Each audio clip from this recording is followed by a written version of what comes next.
जीत ले हम सारी दुनिया। बीज हमें आज बोने दो, रोज उसे थोड़ा बढ़ने दो। छू लेंगे आकाश हम, मन के विचार हकीकत बने। सिद्धि फल से आनंद देंगे, कोशिश कर बढ़े, सोच बुलंद करे।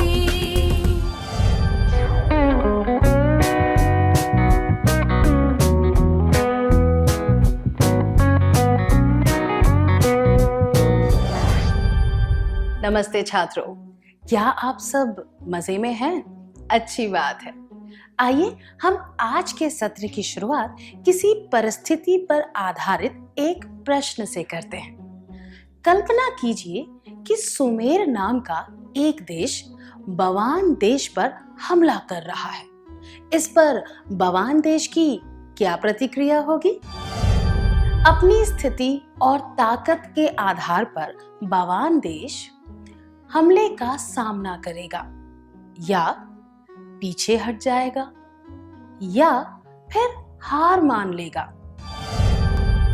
क्या हम इस स्थिति की तुलना दो लोगों के बीच होने वाले वार्तालाप से करें? हम जिस हमले की बात कर रहे थे वह किसी के द्वारा की गई आलोचना की तरह है।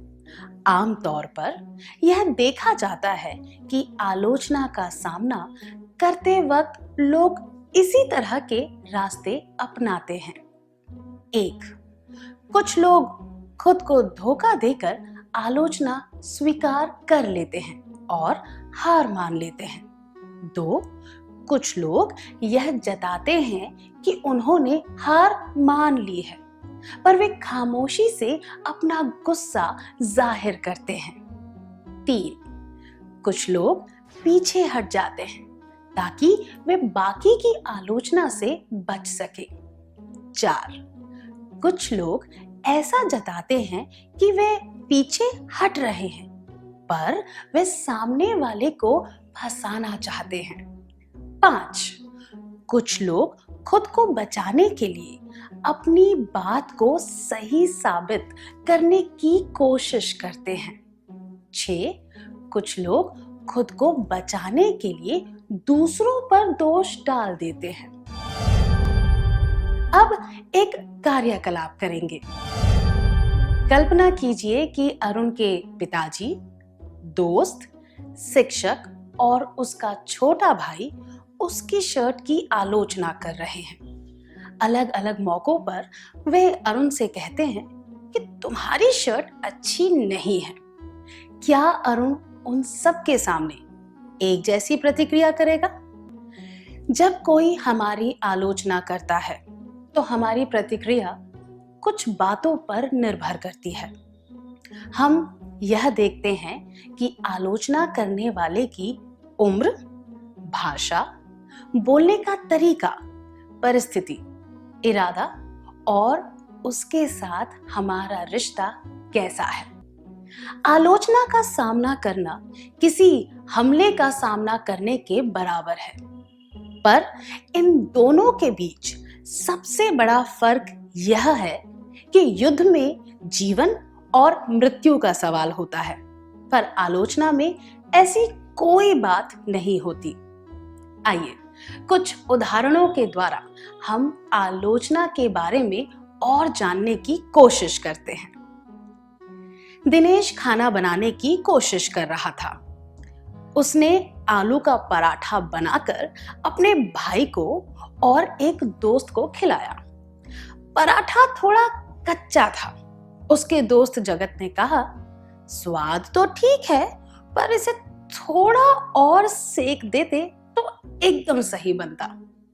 उसके भाई परेश ने कहा, इसे आलू का पराठा तो नहीं कह सकते, कोई नया नाम सोचना पड़ेगा। हमने देखा कि दोनों ही दिनेश की गलतियां बता रहे थे। जगत की टिप्पणी उपयोगी थी और परेश की टिप्पणी विनाशकारी थी। जगत ने पराठे की कमियां बताने से पहले उसके बारे में अच्छी बातें बताई। उसने एक ही बार में पराठे को खराब नहीं बताया, बल्कि उसने पराठे को और अच्छी तरह बनाने का सुझाव दिया। दूसरी तरफ परेश ने बहुत ही रूखे और अशिष्ट तरीके से आलोचना की। आलोचना दो प्रकार की होती है। आलोचना के प्रकार: उपयोगी, विनाशकारी। उपयोगी आलोचना में किसी भी बात के सकारात्मक और नकारात्मक दोनों पहलुओं पर ध्यान दिया जाता है। सकारात्मक पहलू की सराहना की जाती है और नकारात्मक पहलू को सुधारने का सुझाव दिया जाता है। विनाशकारी आलोचना में केवल कमियों पर ध्यान दिया जाता है। हमें दोनों प्रकार की आलोचना को सुनना चाहिए और तुरंत प्रतिक्रिया नहीं करनी चाहिए। हमें अपनी गलतियों से कुछ सीखने पर ध्यान देना चाहिए।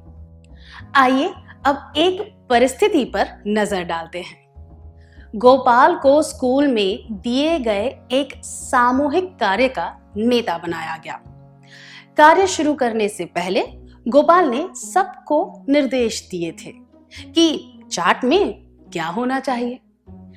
चाट को और रुचिकर बनाने के लिए प्रताप ने उसमें कुछ उचित चीजें डाल दी। गोपाल ने चाट को देखकर आलोचनात्मक तरीके से कहा, क्या तुम सरल निर्देशों का भी पालन नहीं कर सकते? जितना बताया गया हो उतना ही करो। ज्यादा होशियार बनने की जरूरत नहीं है। नई चीजें डालकर तुमने चाट को अव्यवस्थित बना दिया है। हमने देखा कि हावी होने और किसी पर नियंत्रण रखने वाले व्यवहार का यह एक उदाहरण है।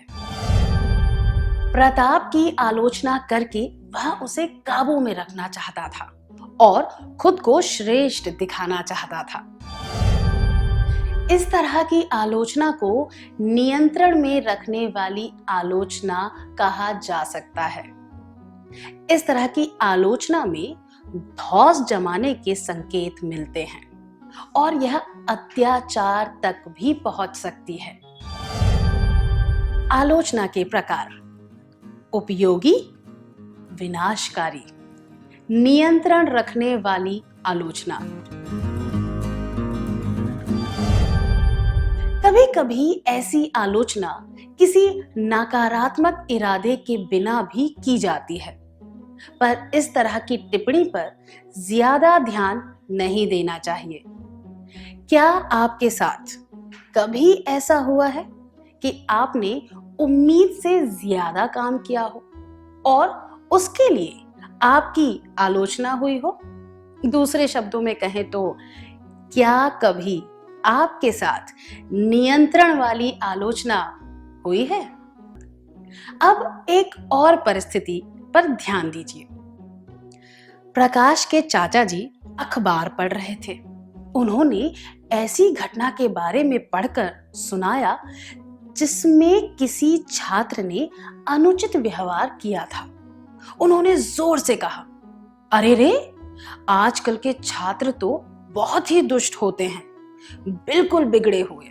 प्रकाश भी उनकी बात सुन रहा था और उसे यह सुनकर बहुत बुरा लगा। यह देखकर चाचा जी ने कहा, मैं तुम्हारे बारे में यह बात नहीं कर रहा था। उन्होंने किसकी आलोचना की थी?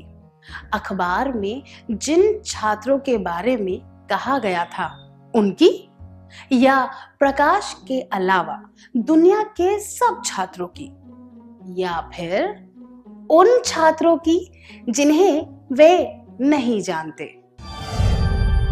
1. अखबार में जिन छात्रों के बारे में कहा गया था उनकी। 2. प्रकाश के अलावा दुनिया के सब छात्रों की, या 3. उन छात्रों की जिन्हें वे नहीं जानते। वे इनमें से किसी की भी आलोचना नहीं कर रहे थे। उनकी आलोचना तो ऐसे तीर की तरह थी जिसका कोई लक्ष्य ही ना हो।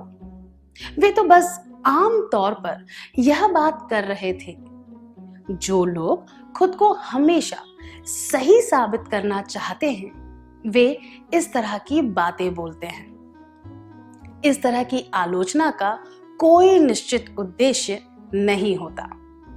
ऐसी आलोचना की बिल्कुल भी परवाह नहीं करनी चाहिए। आलोचना के प्रकार: उपयोगी, विनाशकारी, नियंत्रण रखने वाली आलोचना, बिना किसी इरादे के। अब एक और कार्यकलाप करेंगे। इस चित्र को देखिए। अब आपको बिना कुछ सोचे इस चित्र की आलोचना करनी है। आलोचना करने का कोई भी कारण या प्रमाण नहीं देना है। यह भी एक तरह की आलोचना है। इसे हम आदत से मजबूर होकर की गई आलोचना कह सकते हैं। कुछ लोगों की आदत होती है कि वे हर बात पर टिप्पणी करते हैं। वे हमेशा नकारात्मक पहलुओं पर ध्यान देते हैं। वे जल्दी से यह बता देते हैं कि कौन सी बात सही नहीं है। यह उनका स्वभाव होता है। वे इस आदत से दूर नहीं रह पाते। इस तरह की आलोचना पर भी बिल्कुल ध्यान नहीं देना चाहिए।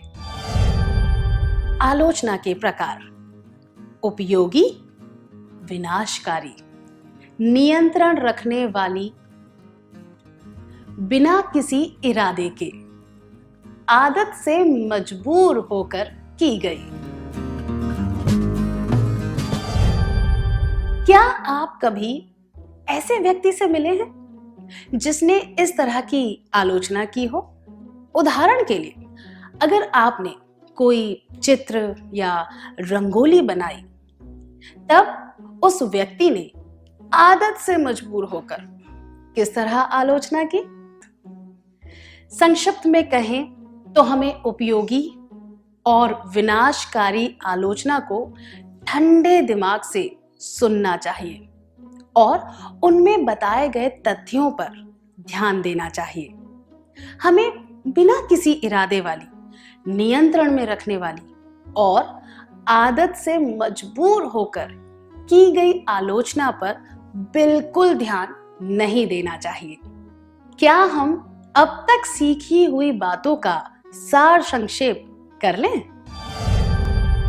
आलोचना के प्रकार: उपयोगी, विनाशकारी, नियंत्रण रखने वाली, बिना किसी इरादे के, आदत से मजबूर होकर की गई। धन्यवाद। आप सबने बहुत अच्छी तरह सार संक्षेप किया।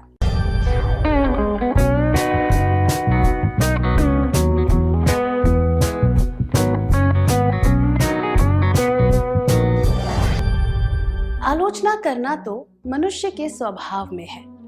जैसे गलती इंसानों से ही होती है, वैसे आलोचना करना भी मनुष्य की प्रकृति है। यह समझना बहुत जरूरी है कि लोग आलोचना क्यों करते हैं या फिर कौन सी बात उन्हें आलोचना करने के लिए उकसाती है। अब एक परिस्थिति पर ध्यान दीजिए। कमलेश को स्कूल के बागवानी दल का सदस्य बनाया गया था। सारे सदस्य यह चर्चा कर रहे थे कि वे बागवानी कैसे करेंगे और सारी जिम्मेदारियां किस तरह बांटेंगे। एक व्यक्ति ने कहा, कमलेश एक अच्छा नेता बन पाएगा या नहीं। उसने यह कहा क्योंकि कमलेश ने पहले एक कार्य अच्छी तरह नहीं किया था। कमलेश को इस बात से ठेस पहुंची। इस आलोचना का कारण क्या था? क्या आलोचना करने वालों को कमलेश पर विश्वास नहीं था? क्या आलोचना करने वाला कमलेश से नाराज था? क्या आलोचना करने वाला कमलेश को नेता नहीं बनाना चाहता था? किसी व्यक्ति की काबिलियत पर विश्वास ना होना आलोचना का कारण हो सकता है। आलोचना करने के कारण विश्वास की कमी। ऐसी परिस्थितियों में आलोचना की वजह से हमें गुस्सा नहीं आना चाहिए और ठेस नहीं पहुंचनी चाहिए। उदाहरण के लिए, कमलेश को बुरा मानने की जगह इस मौके का फायदा उठाना चाहिए। उसे यह साबित करके दिखाना चाहिए कि वह अच्छी तरह काम कर सकता है। कमलेश को कहना चाहिए, मुझे एक मौका दीजिए, मैं अच्छा काम करके दिखाऊंगा। उसे अपनी बात पर अमल भी करना चाहिए। अगर कमलेश को यह मौका ना मिले तो उसे दूसरे मौके का इंतजार करना चाहिए और अपनी काबिलियत साबित करनी चाहिए। उसे मन में कड़वाहट नहीं रखनी चाहिए। क्या विश्वास टूटने की वजह से आपको कभी आलोचना का सामना करना पड़ा है, या फिर आपने किसी की आलोचना की है क्योंकि उसने आपका विश्वास तोड़ दिया था? धन्यवाद। क्या हम एक और परिस्थिति पर ध्यान दें? हेमा को चित्रकला करने का बड़ा शौक है। उसने आधुनिक चित्रकला के माध्यम से अंधकार के विषय पर चित्र बनाया। उसके एक वृद्ध रिश्तेदार ने चित्र को देखकर कहा, यह किस तरह का चित्र है?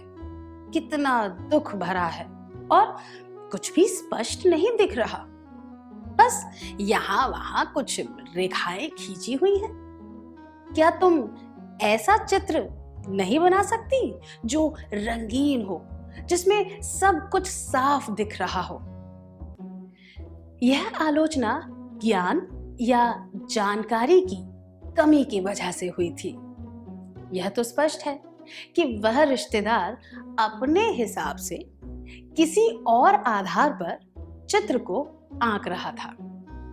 उसे आधुनिक चित्रकला का पूरा ज्ञान नहीं था, इसीलिए उसे पता नहीं था कि इस तरह के चित्र की सराहना कैसे करते हैं। हमने इससे क्या सीखा? कई बार आलोचना की शुरुआत ज्ञान या जानकारी की कमी की वजह से होती है। आलोचना करने के कारण विश्वास की कमी, ज्ञान या जानकारी की कमी। हेमा को इस बात का आभास होना चाहिए और उस रिश्तेदार की बात का बुरा नहीं मानना चाहिए, बल्कि हेमा को उन्हें आधुनिक चित्रकला से परिचित करवाना चाहिए। अब अगली परिस्थिति पर ध्यान देते हैं। आमिर और मंजीत हमेशा कक्षा के प्रथम स्थान को प्राप्त करने की स्पर्धा में होते हैं। अर्धवार्षिक परीक्षा पूरी हुई ही थी और हिंदी की शिक्षिका सबकी उत्तर पुस्तिका बांट रही थी। हमेशा की तरह कक्षा के सामने सबसे अच्छे निबंध पढ़े जाने वाले थे, ताकि दूसरे छात्रों को इससे फायदा हो सके। जब मंजीत का निबंध पढ़ा जा रहा था, तब उसने आमिर को कहते हुए सुना, मेरा निबंध इससे तो अच्छा ही था। आमिर ने मंजीत के निबंध की आलोचना क्यों की? विश्वास की कमी, ज्ञान की कमी या ईर्ष्या की वजह से? 1. विश्वास की कमी। 2. ज्ञान या जानकारी की कमी। 3. ईर्ष्या। आमिर ने ईर्ष्या की वजह से मंजीत की आलोचना की। उसकी बात में पूरी सच्चाई नहीं थी। मुकाबला करने की भावना और खुद में कोई कमी महसूस करने की वजह से लोग ईर्ष्या करने लगते हैं। इस ईर्ष्या की वजह से लोग दूसरों की आलोचना भी करने लगते हैं। आलोचना करने के कारण विश्वास की कमी, ज्ञान या जानकारी की कमी, खुद में कोई कमी महसूस होने की वजह से ईर्ष्या।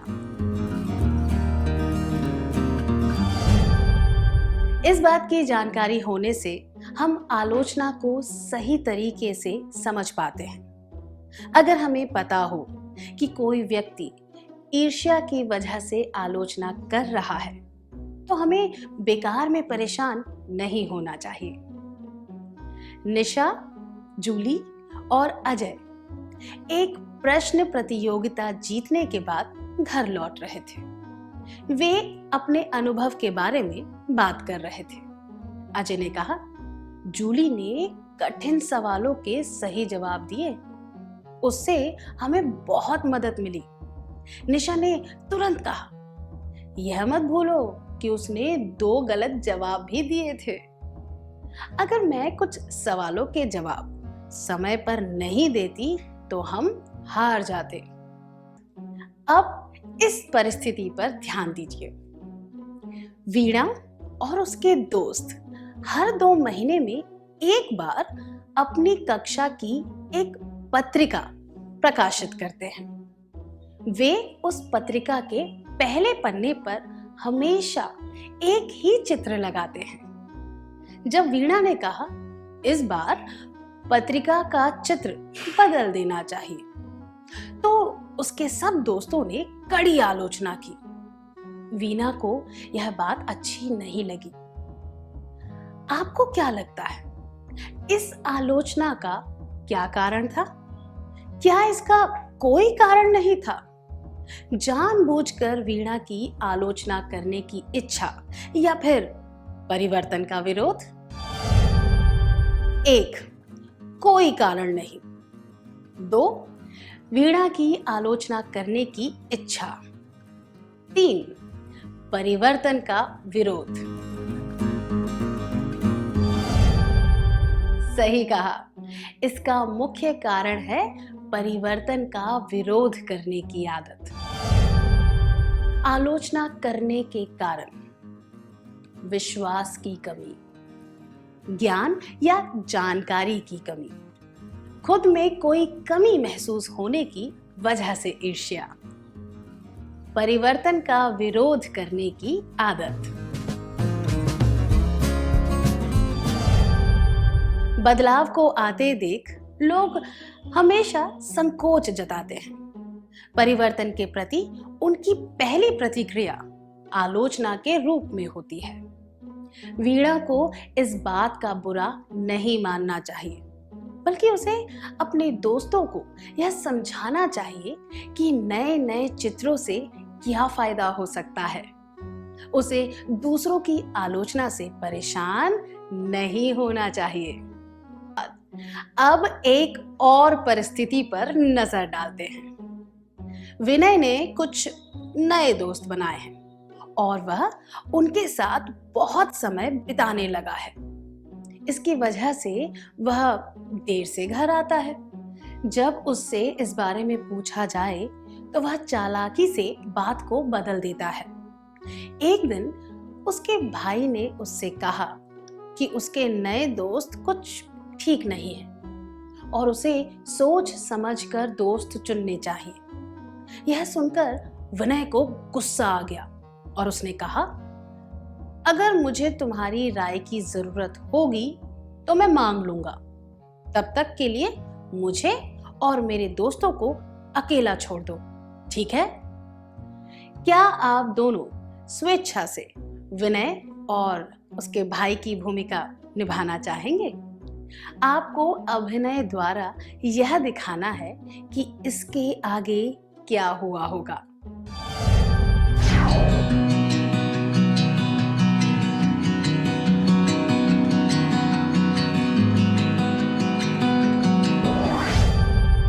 विनय अपने भाई की आलोचना पर ज्यादा ध्यान दे रहा है।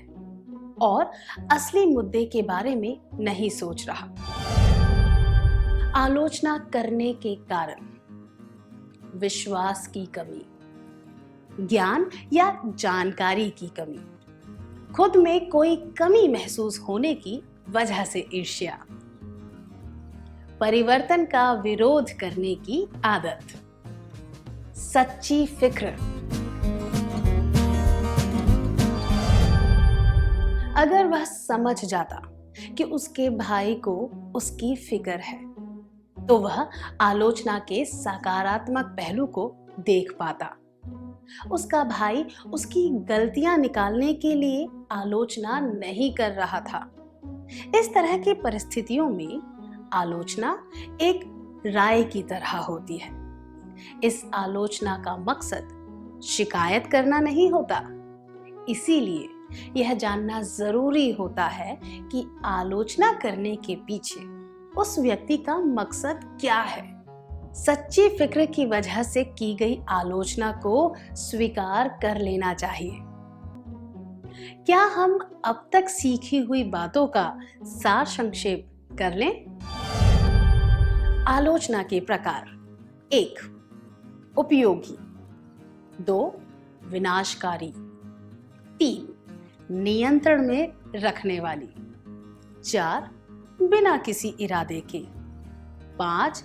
आदत से मजबूर होकर की गई।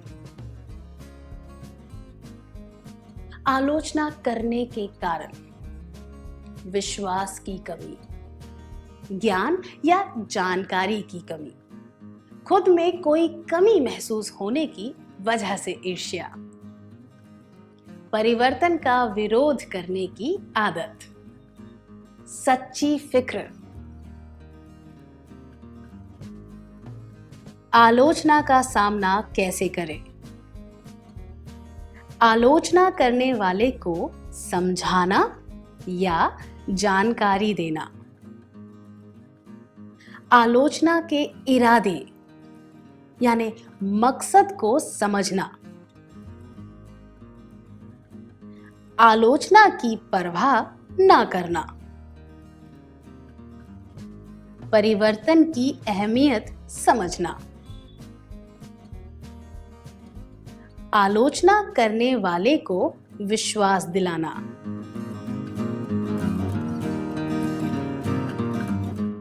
धन्यवाद। आप सबने बहुत अच्छी तरह सार संक्षेप किया।